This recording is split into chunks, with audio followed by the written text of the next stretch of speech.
Washington's decoupling and de-risking strategy to isolate China will not only bring negative repercussions to the US and China, but also harm the world economy.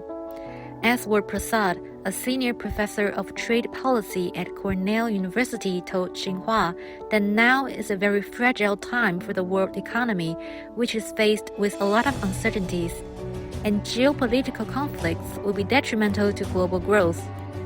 Decoupling from China is going to have a lot of costs for China as well as for the US, so it's not desirable. So on top of all of this economic uncertainty, if we layer geopolitical uncertainty and all the volatility that comes with it, that's certainly not going to be good for global growth. And for the two largest economies in the world to be at loggerheads and in a position of conflict with each other, I don't think is going to inspire confidence either in these two countries or in the rest of the world. The US presidential election will take place in November 2024. Prasad said to seek advantages domestically, both parties of the US will likely talk tough about China, which might further strain ties between the two countries. The professor said high-level dialogues and engagements are needed for both sides to properly manage risks and diffuse tensions. We've had U.S.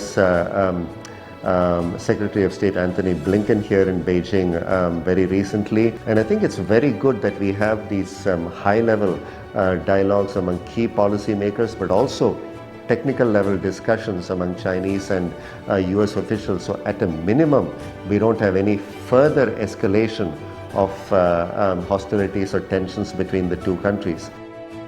As an expert in financial studies, Prasad also analyzes how the digital forms of currencies can bring about benefits and risks in his latest book, The Future of Money: How the Digital Revolution is Transforming Currencies and Finance.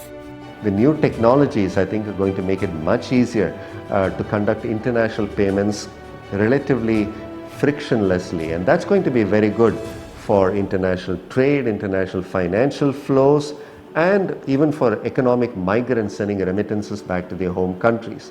But it also means that the easier it is to take capital across national borders, for emerging market economies, it also means more capital flow volatility, more exchange rate volatility,